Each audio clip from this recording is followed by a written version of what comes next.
Today, we will be taking a brief look at the comic book series Criminal. Now, we can't talk about Criminal without discussing Ed Brubaker and, of course, Sean Phillips. Brubaker worked on a few independent titles before he landed at DC Comics.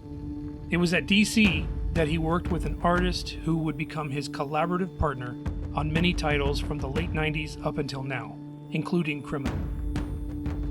Their first work together was in 1999, and it was a series called Scene of the Crime, under the Vertigo imprint for DC Comics.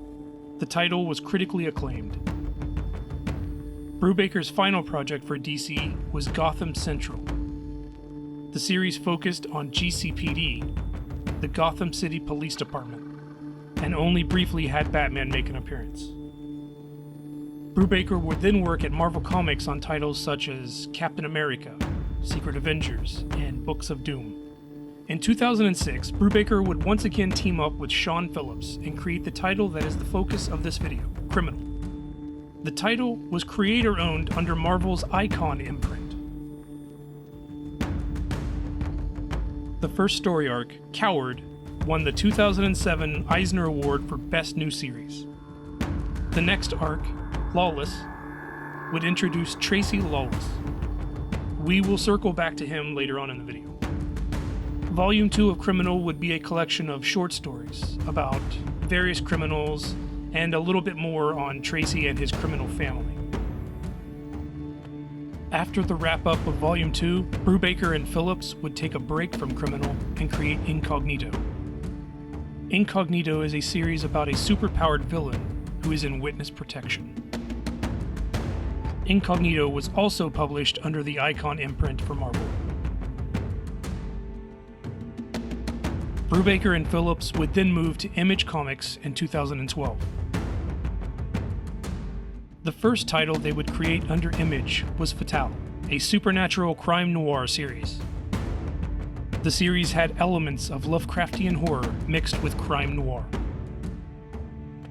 Their next series took place in 1948 and was titled The Fade Out. It was about a troubled screenwriter who blacks out and wakes up in a room with a dead actress. He faces off against powerful Hollywood elites as he tries to solve her murder. In 2018, we would see Brubaker and Phillips return to the Criminal universe with the release of a short graphic novel called My Heroes Have Always Been Junkies. Then, in 2019, they start a new monthly Criminal series. The new series wrapped up after 12 issues and 2 special issues.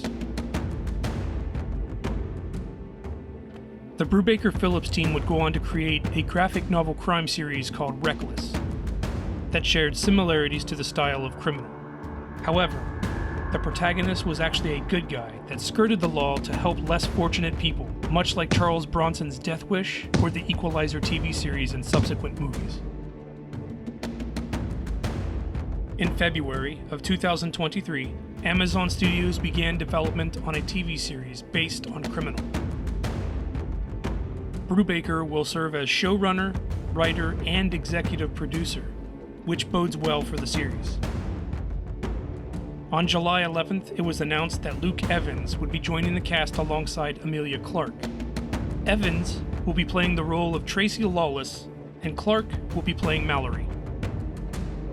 Before the series streams, let's talk briefly about the title itself and what it could mean if the series does well. I don't want to spoil too much of the story elements, so I will stick with a very basic rundown. Tracy is a soldier who is in a secluded military prison for an incident that happened at a bar in Baghdad. You'll have to read that series to find out what happened. While he is in prison, his brother Ricky is murdered. Tracy doesn't hear about this until the day he is released from prison, several months after the murder. Using a fake identity, Tracy insinuates himself into his brother's crew to find out who killed him. Under the guise of Sam West, he becomes a wheelman, a getaway driver for a crew of criminals. Whether or not the series will shift between several different criminals and their own stories remains to be seen.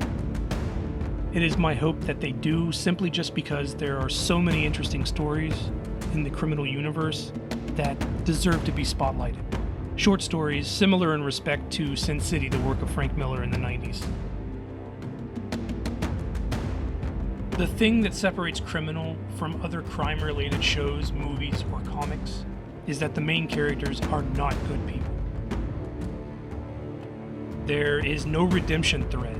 The stories are ones of revenge, murder, and robbery. They are willing to break the law and hurt people to make a quick buck, or even to get revenge. They are not the glorified family of criminals that you would see in the Fast and Furious films. They are not rogues with an admirable cause. They are, just as the title implies, criminals. If the series does well, then could we possibly see more Brubaker adaptations in the future? Could we actually see a Fatale series or movie? Very unlikely, but one could only hope. A more likely adaptation series would be Reckless, as it is more similar in style, but different enough that it doesn't feel stale and overdone. This is all merely speculation. We will always, of course, have to wait and see. In closing, if you haven't read crime comics, check them out. If you prefer your comics to have superpowered characters, check out Brubaker and Phillips' Incognito series and their other work, Sleeper, which I did not discuss earlier. In the meantime, get out there and read some comics. Don't forget to like and subscribe.